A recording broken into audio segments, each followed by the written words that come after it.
अस्सलामुअलैकुम my YouTube family, कैसे हैं आप लोग। उम्मीद करती हूँ खैरियत से होंगे। और मेरे व्लॉग को देखने के लिए और मुझे सपोर्ट करने के लिए thank you so much and I love you all. तो ये मैं बना रही थी, पुराने ज़माने की याद ताज़ा कर रही थी। मेरी छोटी बेटी को बहुत क्रेविंग है मीठा खाने की। वो अक्सर मुझे फरमाइश करती है मीठी रोटी बना के दें। तो मैं आटे में जो मिलाते हैं चीनी, तो उसको बनाने में थोड़ा टाइम लग जाता है, तो जल्दी जल्दी ये मैं कर देती हूँ। उसमें चीनी डाल के ऐसे मैं बेलन से चिपका के और इसको फ्राई करके दे देती हूँ। बहुत शौक़ से खाती है और उसको सुकून मिल जाता है काफ़ी। अच्छा, तो मैं बात करूँगी, 2 दिन से एक सैड न्यूज़ है जो सुनने में आ रही है कि अदाकारा आयशा ख़ान की लाश उनके ही फ्लैट में 1 हफ़्ते से पड़ी थी और किसी को वो ख़बर ना हुई। यानी कि कैसे मौत हुई उनकी, किसी को नहीं पता कि उनका कत्ल हुआ है या उनकी तबई मौत हुई है। बज़ाहिर तो उनका कत्ल हुआ नहीं हुआ है, तबई मौत हुई है। वो पानी का गिलास लेने चारपाई से या बेड से उतरी और चकरा कर गिर पड़ी और मौत वाक़ई हो गई। कातिल कौन? वक्त, हालात, अपने बेगाने, उनका अपना रवैया, जायदाद, जो कि सारी उन्होंने बांट दी अपने बच्चों में। फिर बच्चों ने आहिस्ता आहिस्ता कटना शुरू कर दिया, क्योंकि जब बुढ़ापा आता है ना तो चिड़चिड़ापन साथ लाता है। और आजकल के दौर में कौन किसी को पूछता है, सबको अपनी अपनी पड़ी है। एक एक्ट्रेस होने की वजह से अच्छी खासी फ़ैन फॉलोइंग, दोस्त अहबाब और सब छोड़ पड़ोसी और फ्लैट में तो और भी लोग होंगे। लेकिन जब हम ख़ुद को लिमिटेड कर लेते हैं ना दूसरों से, तो फिर दूसरों को भी कोई गर्ज़ नहीं होता।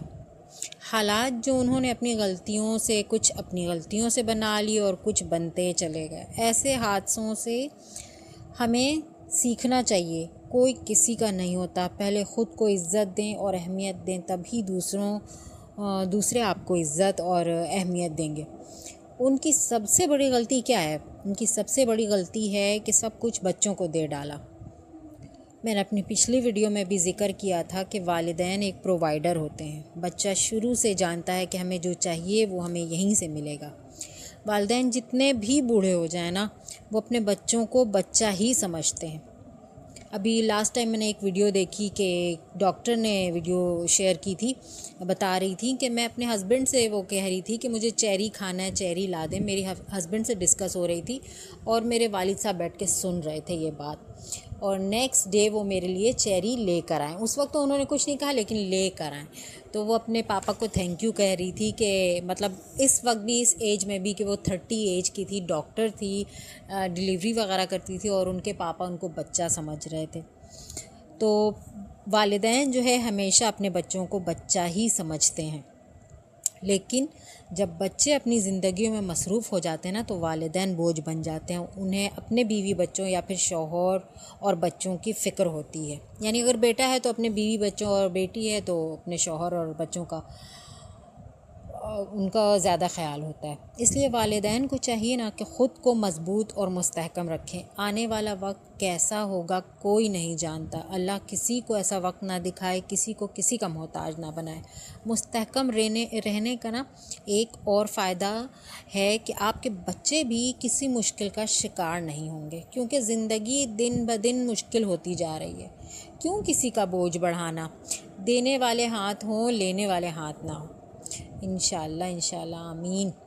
और ये मैं बीच में बताती चलूँ, रात के 1 बजे का टाइम है ये, और मैं बैठ के अपनी बेटी का यूनिफॉर्म सिल रही हूँ। उसका पेपर था वेरी नेक्स्ट डे, और उसके यूनिफॉर्म में थोड़ी सी तब्दीली करनी थी। अजरक लगी हुई है जो हमने पहले नहीं लगाई थी, तो वो ऐसे ही चल रहा था काम। लेकिन अभी टीचर ने बोल दिया कि आप अगर नहीं लगी हुई होगी, इसमें चाक पट्टी वगैरह पाइपिंग पट्टी की तरह लगी हुई है, तो अगर नहीं लगी होगी आपको एग्ज़ाम में बैठने नहीं दिया जाएगा। तो वो मैं लगा रही थी। सारे काम काज करने के बाद जब मैं फ़ारिग हुई तो फिर मेरे जहन में आया कि ये काम तो अभी मेरा बाकी ही है। तो फिर मैं इसको करने बैठी। रात का तकरीबन करते करते मुझे 1-1:30 बजे का टाइम हो गया था। उसके बाद फिर मैं जा कर के बिस्तर में लेटी, और फिर जाने से पहले मैं ब्रश करती हूँ, और फिर वो मेरा माउथ वॉश है, उससे मैं कुलियाँ वुलियाँ करके, लाइटें वाइटें सारी बंद करके, फ्रीज़र चेक करके, सारी चीज़ें फ्रीज़ हुई हैं कि नहीं, बाहर तो कुछ नहीं पड़ा रह गया कि ख़राब हो जाए, फ्रिज ऑन है या नहीं है, हर तरह की चीज़ें देखते दिखाते उसमें भी मेरा आधा घंटा 1 घंटा निकल जाता है सम टाइम। फिर जब मैं आके लेटती हूँ बेड पे तो फिर हरीम को सुसु आ जाती है, फिर हरीम को लेकर जाती हूँ, फिर वापस आती हूँ, मैं लेटती हूँ तो मुझे सुसु आ जाती है। सम टाइम ऐसा होता है।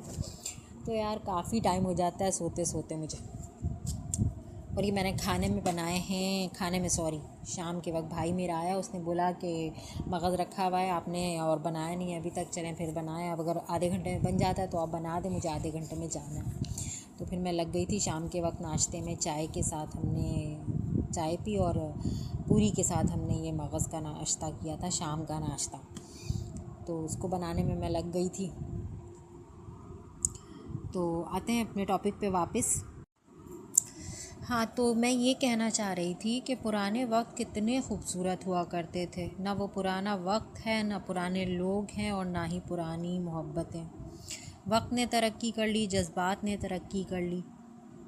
बस खुद भी हालात को ना मैं मद्देनज़र रखते हुए यही चाहती हूँ कि जिस्मानी तौर पर तो इंसान दिन ब दिन कमज़ोर होता जा रहा है, कम अज़ कम माली तौर पर मजबूत रहे। और मेरे देखने और सुनने वालों को भी ना मैं यही मशवरा दूंगी कि ना हम बुरे हैं ना हमारे बच्चे बुरे हैं, बस हालात बुरे हैं। तो बुरे हालात से लड़ने के लिए स्ट्रेटजी बनाकर रखनी चाहिए। तो उन्हीं कोशिशों में मैं लगी हूँ, लिहाजा मुझे लाइक शेयर एंड सपोर्ट करें प्लीज़। और कोशिश करें, मेरा व्लॉग तो आप माशाल्लाह देखते हैं, थोड़ा बर्दाश्त किया करें और मुझे मेरी गलतियाँ बताया करें ताकि मैं उसको ठीक करूं। और ये मैंने मगज़ जो बनाई थी, इसको सिंपल सा घरेलू मसाला डाल करके बनाया था मैंने, और लास्ट में हरी मिर्चों का तड़का दिया था। हरी धनिया मैंने यूँ नहीं डाला था, भाई को मेरे बिल्कुल भी पसंद नहीं है तो मैंने नहीं डाली थी। और मगज़ के साथ मैंने पूरियाँ मंगवा ली थी और फिर खाने के बाद हमने चाय बना ली थी। तो इस तरह से हमारा शाम का नाश्ता हो गया। और ये था मेरा आज का व्लॉग। अगर आपको पसंद आया हो या नहीं पसंद आया हो, थोड़ा सा बर्दाश्त करके लाइक शेयर एंड सब्सक्राइब। आप लोग भी सोचते होंगे कि रोज़ाना क्या एक ही चीज़ें दिखाती है, घर का खाना पका हुआ, मतलब खाना में और क्या दिखाऊं। देखिए, सफाई करते हुए हशर और हालात ऐसे होते कि वीडियोस वगैरह बन नहीं पाती, गर्मी वगैरह इतनी है, और फिर वो बच्चियां कर लेती हैं, मैं दूसरे काम में लगी रहती हूँ। जहाँ वीडियो बनाना पॉसिबल होता है वहीं मैं बनाती हूँ, वरना नहीं बना पाती। तो मैं कोशिश करती हूँ, लेकिन ऐसे टॉपिक्स हों जो आपको इंटरेस्टेड लगें, या फिर कोई ऐसी टिप हो या कोई ट्रिक हो जो आपको अच्छी लगे मेरे वीडियो में। मैं कोशिश बहुत करती हूँ कि अपनी चीज़ों को इम्प्रूव करूँ, लेकिन थोड़ा अगर मुझे कमेंट में आप हिंट वगैरह दे दिया करेंगे तो थोड़ा मेरे लिए और आसानी हो जाएगी। तो मिलूँगी आपसे नेक्स्ट व्लॉग में कोई अच्छा सा टॉपिक लेकर के। तो दुआओं में याद रखिए। अल्लाह हाफ़िज़।